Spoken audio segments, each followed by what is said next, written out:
Although the original Urza lands were uncommons in their first printing, the 1994 set called Antiquities, the 5th edition reprints were of common rarity.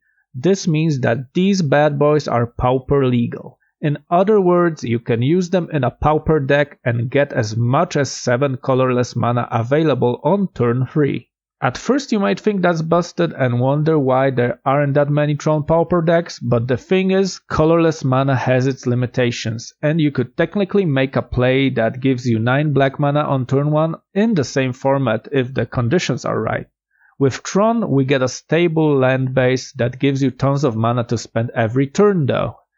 The question is, what are the commons we could use this colorless mana for? And do we really need to go full colorless?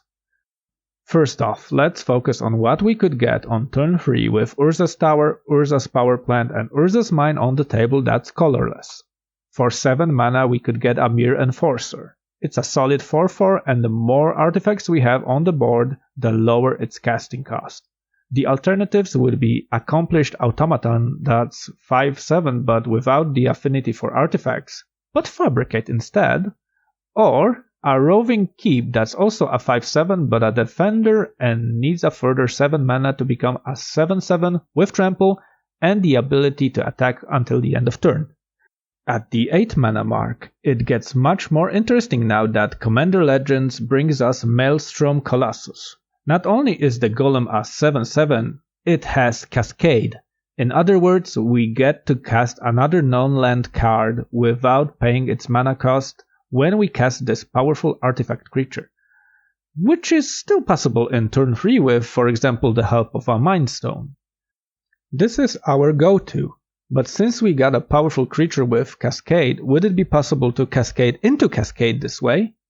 As of making this video, unfortunately not for a fully colorless deck. We do have a boarding party for 6 mana in red though, 6/3 with haste and Cascade.